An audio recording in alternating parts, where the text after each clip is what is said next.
पूर्व निर्धारित कार्यक्रम के अनुसार पश्चिम बर्धमान जिला युवा कांग्रेस द्वारा हल्ला बोल अभियान किया गया। इसके जरिए कांग्रेस नेता और कार्यकर्ताओं ने इसको के डीआईसी ऑफिस तक अभियान चलाया। इस मौके पर यहां पश्चिम बर्धमान जिला युवा कांग्रेस अध्यक्ष रवि यादव के नेतृत्व में वरिष्ठ कांग्रेस नेता प्रसन्नजीत पुइतुंडी शाह, आलम पार्षद एसएम मुस्तफा के अलावा अन्य कांग्रेस नेता और बड़ी संख्या में कार्यकर्ता उपस्थित थे। इस मौके पर कांग्रेस नेताओं ने कहा कि पूर्व प्रधानमंत्री स्वर्गीय डॉक्टर मनमोहन सिंह द्वारा इसको के आधुनिकीकरण के लिए 18,000 करोड़ रुपए आवंटित किए गए थे। अब एक बार फिर सेल द्वारा 36,000 करोड़ रुपए आवंटित करके दूसरे चरण का आधुनिकीकरण किया जा रहा है। लेकिन कांग्रेस को यह पता चला है कि यहाँ पर कुछ लोग नौकरी की दलाली कर रहे हैं और स्थानीय लोगों को नौकरी से वंचित करके अन्य राज्यों को युवाओं को यहाँ पर नियुक्ति दिलवा रहे हैं। इसके बदले में वह पैसे भी ले रहे हैं। इसी के खिलाफ कांग्रेस द्वारा कुछ दिनों पहले एक अभियान की शुरुआत की गई थी, जिसके जरिए पूरे पश्चिम बर्धमान जिले से योग्य युवाओं द्वारा आवेदन बनाया गया था। इसके लिए एक क्यू कोड भी जारी किया गया था। इसके जरिए अभी तक पूरे पश्चिम बर्धमान जिले से 5,000 युवाओं के आवेदन आए हैं। कांग्रेस का कहना था कि उनको पूरा भरोसा है कि यह आंकड़ा कम से कम 30,000 होगा। कांग्रेस का साफ कहना था कि पश्चिम बर्धमान नगर के जो युवा यहां कारखाने में काम करने की योग्यता रखते हैं, उनको उनकी योग्यता के अनुसार कारखाने में काम देना होगा। यह कभी बर्दाश्त नहीं किया जाएगा कि कारखाने से होने वाले प्रदूषण की मार तो यहां के स्थानीय लोग झेले, लेकिन जब नियुक्ति और रोजगार की बात आए तो बाहरी राज्यों के युवाओं को प्राथमिकता दी जाए।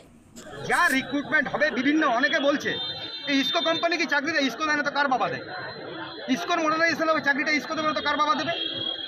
আবার বলছে হাল্লা বল করে কি হবে, হাল্লা বল করে কি হবে মানে হাল্লা বল করে এটাই ম্যানেজমেন্টকে জানানো হলো, প্রশাসনকে জানানো হলো যে এখানকার যুবক ঘুমিয়ে নেই, এখানকার মানুষ ঘুমিয়ে নেই, কেউ টাকা লুটবে আর গরিব আমার বাড়ির আপনার বাড়ির পাশের বাড়ির আমার যুবক ভাইরা না খেতে পেয়ে ওই ডিয়াল লটারি কাটিয়ে জীবন কাটাবে, এটা তো হতে পারে না। আচ্ছা দাদা, আপনি বড় আন্দোলনে যাবেন? আমরা এই তো শুরু, আজকে এখানে নিব রাখলাম, এটা হলো নিব রাখা, এটা নিব রাখলাম। এই লড়াই যাবে পশ্চিম বর্ধমান ডিএমএর দপ্তরে, এই লড়াই যাবে আরএলসিতে, এই লড়াই যাবে বিভিন্ন শিল্পাঞ্চলে যে কারখানাগুলোতে লুট চলছে, পলিউশন ছড়াচ্ছে, আসানসোলের মানুষের শারীরিক ক্ষতি করছে, এই লড়াই চলবে।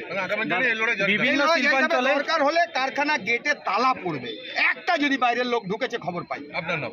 আমার নাম প্রসেনজিৎ পুইতন্ডি, পশ্চিম বর্ধমান জেলা এই পশ্চিমবঙ্গ প্রদেশ কংগ্রেস কমিটির সম্পাদক। এখন শঙ্কু আমরা করিনি, আমরা শুধু লোকাল কেন স্বাস্থ্য যাদের খারাপ হবে, পলিউশন যাদের পরিবাররা ঝেলবে, আর এই মাটিতে যারা আছে যে শিল্পাঞ্চলের লোকরা আছে তারা যেন চাকরি পায়, আমরা এই উদ্দেশ্যে এসেছি। আমাদের উদ্দেশ্য কখনোই এটা নয় কি আমরা বাঙালি বিহারি করব বা স্টেট বর্ডারে সবাইকে ডিভাইড করব। শুধু লোকাল লোক চাকরি পায়, এইখানে যে লোকাল লোক আছে তাদের পরিবার এইখানে স্ট্রাগল করবে, শরীর খারাপ হবে, আর বাইরে গিয়ে যদি লোকরা চাকরি পায় আমরা সেইটার কখনোই সমর্থন করব না, আর নাই আমরা জাতিবাদীর কোনো সমর্থন করব। ধন্যবাদ। আপনার নাম? ঋত্বিক চ্যাটার্জি, এনএসওয়াই। কিন্তু আমরা পার্টির দল বল ঝান্ডা নিয়ে এসেছি, কিন্তু আমরা আম আদির সাথে আমরা আম আদির জন্য এসেছি। আমাদের পার্টিতে নিতে হবে না, সবার জন্য যে পশ্চিম বর্ধমানে যে থাকে, যে মানুষরা এখানে থাকেন, যে আমাদের রোজগার দেওয়া থাকেন। আপনারা দেখেন কি আমাদের বাংলা থেকে যদি অন্য রাজ্যে যায়, বাঙালি বলে ওদেরকে মারধার করা হয়, কিন্তু আমরা তো মারধার করতে আসিনি। আমরা সুজয় পদে বলতে এসেছি कि भूमि पितृ जो यहाँ का रहने वाला मूल निवासी है, आसनसोल, जमुरिया, रानीगंज, यहाँ के लोगों को नौकरी देना होगा। चाहे वो IT पढ़ा हुआ हो, चाहे इंजीनियर किया हो, BA किया हो। जो नए भी पढ़ा हुआ दरवानी गेट का ड्राइवर से लेकर करके फिटर से इंजीनियर लेकर के इलेक्ट्रिशियन तक उन लोगों को नौकरी देना होगा। ये हम लोग दावी लेकर के यहाँ पर आए हैं। और अगर यदि QR कोड का माध्यम से दिया जाए ताकि वो दलाली बंद हो जाए, हम लोग भी चाहेंगे, बोलेंगे 500 लाख हम लोग को नौकरी हम लोग बंद कर देंगे, तो हम लोग लाख लाख रुपए यहाँ दूसरों से लेंगे। ऐसा होता है, आप लोग भी जानते होंगे, पत्रकार बंधु हैं। तो हम लोग तो डायरेक्ट बोल रहे हैं कि QR कोड का माध्यम जो फिलअप हुआ उन्हीं से नौकरी दिया जाए, ताकि किसी का कोई मामला ना रहे, 1 रुपया किसी का पॉकेट से ना लगे। और हम लोग जातीय कांग्रेस राहुल गांधी का सेना है, हम लोग लड़ाई पे उतरे हैं, ऐसा शंकु भाई तमाम लोग बोला है। आगामी दिन अगर हम लोग की आवाज़ नहीं पहुंचेगी, ये आवाज़ हम लोग कलकत्ता से दिल्ली तक पहुंचाएंगे। और ये मनमोहन सिंह जो खुला था, जो धुआं उड़ रहा है, हम लोग चाहते हैं और धुआं उड़े, और रोजगार हो, मगर बेकार नौजवानों को साथ साथ नौकरी मिले, यही बोलते हैं। दादा একটা জিনিস, দাদা से मुस्तफा वार्ड नंबर 25 से AMC জাতীয় কংগ্রেস কা কাউন্সিলর। দাদা একটা জিনিস বলা হচ্ছে যে আপনারা বলছেন সবসময় দালালের কথাটা, এইটা কাদেরকে বলতে চাইছেন?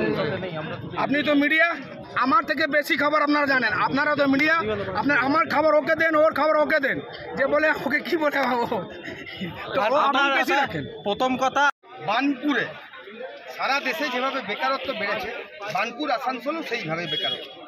আমাদের দাবি একটাই, 18,000 কোটি টাকা দিয়ে মনমোহন সিংজি এই কারখানাকে পুনর্জীবিত করে গেছে। আজকে আবার সেল সেই কারখানাতে 36,000 কোটি টাকা বিনিয়োগ করেছে। কিছু দালাল বাজারে বেরিয়েছে যারা বলছে আমার লোকেদের চাকরি চাই। আমরা বলছি না আমাদের, আমরা বলছি আসানসোলের প্রত্যেকটা যুবক যুবতীর তাদের অধিকার এই বানপুর ইস্কো কারখানার মডার্নাইজেশনে তাদের চাকরি। আমরা তার জন্য একটা QR কোড জারি করেছিলাম গত 20 দিন ধরে। আমরা এটা শহরের বিভিন্ন বাড়ি বাড়ি পৌঁছাবার চেষ্টা করেছি, নিউজ পেপার, টিভি চ্যানেলের মধ্যে দিয়ে। আমরা এটাই বলতে চেয়েছি, আপনারা রেজিস্টার করুন। এবং পশ্চিম বর্ধমানের বাইরে কিন্তু কেউ নয়, পানাগড়, কাকসা থেকে বরাকর, এর বাইরে কিন্তু কেউ রেজিস্টার্ড হতে পারেনি। আমরা সফলতা পেয়েছি, আমাদের আরও বেশি সফলতা দরকার আছে। আমরা 5,000-এর কিছু বেশি কালকে রাত্রি 12টা পর্যন্ত কালেক্ট করতে পেরেছি। আমরা আবার পৌঁছাবো মানুষের কাছে। আজকে এটা নিব রাখলাম, ম্যানেজমেন্টকে বোঝাতে এলাম যে যারা দালালি করে আপনাদের কাছে এসে দাবি করছে চাকরি দিতে হবে, যারা পকেট ভরাবার রাজনীতি করতে আসছে, আমরা 1 পয়সা কারো কাছে চাইছি না। আমাদের দাবি একটাই, পশ্চিম বর্ধমানের যুবক যুবতীদের যাদের যেটা যোগ্যতা অনুযায়ী তাদেরকে চাকরি দিতে হবে। আমার বাড়ির ভাই বোনকে কর্ণাটক, পুনে, হায়দ্রাবাদ ঘুরে বেড়াতে হচ্ছে চাকরির জন্য, আর এখানে উত্তরপ্রদেশ, বিহার, উড়িষ্যা, ঝাড়খণ্ড, আসাম, গুজরাট থেকে এসে চাকরি করবে, আর আমার বাড়ির ভাই বোনটা গিয়ে মা বাপকে ছেড়ে পড়ে থাকবে। এটা তো হতে পারে না। অতএব আমার তোমার কিছু নয়, আসানসোলের যে কোনো যুবক যুবতী সবাই আমাদের ভাই বোন। সে ভিন্ন ধর্মের হতে পারে, সে ভিন্ন মতাদর্শের হতে পারে। আসানসোল মানে আমাদের সবার, তাই প্রত্যেকটি ভাই বোন, শিক্ষিত ভাই বোন আমাদের, তাই তাদের দাবি নিয়ে আজকে এসেছি। আপনারা কি এরকম কোনো পেয়েছেন যে বাইরের কাউ অনুগামী দিকে একদম প্রয়াস চলছে? আমরা তো 2008-এর পর থেকে এই রাজনীতিটাই দেখছি, তাই তো আজকে রাস্তায় নামতে হলো। কিছু কাউন্সিলররা আসছে, তারা বলছে আমাদের লোক নিতে হবে। কিছু ট্রেড ইউনিয়ন লিডার আসছে, তারা দেখছি নিজেদের লোক ঢোকাবার জন্য ইউপি বিহার থেকে লোক ঢোকাচ্ছে। আমরা তো এগুলো দেখছি, আমাদের চোখের সামনে ঘটছে। কোনো লোকাল ছেলে চাকরি পায় না, অথচ উত্তরপ্রদেশ, বিহার, ঝাড়খণ্ড, উড়িষ্যা থেকে এসে ভিন রাজ্যের লোকরা পায়। হ্যাঁ, তাহলে আমাদের এখানে পলিউশন হবে, সেই পলিউশনটার ধোঁয়া খাবো আমরা, আমাদের লাঞ্চ নষ্ট হবে, আমাদের শরীরে ক্ষতি হবে, আর তার রোজগার খাবে উড়িষ্যা, বিহার, ইউপি, ঝাড়খণ্ড। এটা কীরকম? আপনারা একটা QR কোড করেছিলেন, কত মানুষ? আমরা 5,000-এর উপর কাল রাত পর্যন্ত পেয়েছি। আমরা এটা স্যাটিসফ্যাকশন হইনি, সত্যি কথা এটাই। আমাদের আশা আমরা এটা 25 থেকে 30,000-এ পাবো। এই 5,000 কেন হলো বলে মনে করছে? তাহলে কি এখানে লোকাল ছেলেদের মনোবল ভেঙে না যাচ্ছে? না, হ্যাঁ, লোকাল ছেলে মনোবল নয়, আমি সত্যি কথাও বলবো। নেতারা পার্টিবাজি করছে, নেতারা দেখছে আমাদের পকেটটা ভরবে না। অনেক নেতা আছে, কার নাম ছেড়ে কার নাম বলি। 1, 2 নম্বর হচ্ছে আমাদেরকেও তো প্রচারটা পৌঁছাতে হবে। আমরা প্রায় 25,000 নিউজ পেপারের মধ্যে বাড়িতে আমরা গত 3 দিন ধরে এলাকায় আপনারা দেখেছেন, আমরা টোটো ঘুরিয়ে প্রচার করেছি, লিফলেট দিয়েছি। QR কোডটা আরও বেশি করে আমাদেরকে পৌঁছাতে হবে। আমাদের এটা সংখ্যাটা কম হয়েছে, কারণ জানেন এই যা বৃষ্টি চলছে তার মধ্যে এটুকু করতে পেরেছি। আজকে কি দাবি ছিল?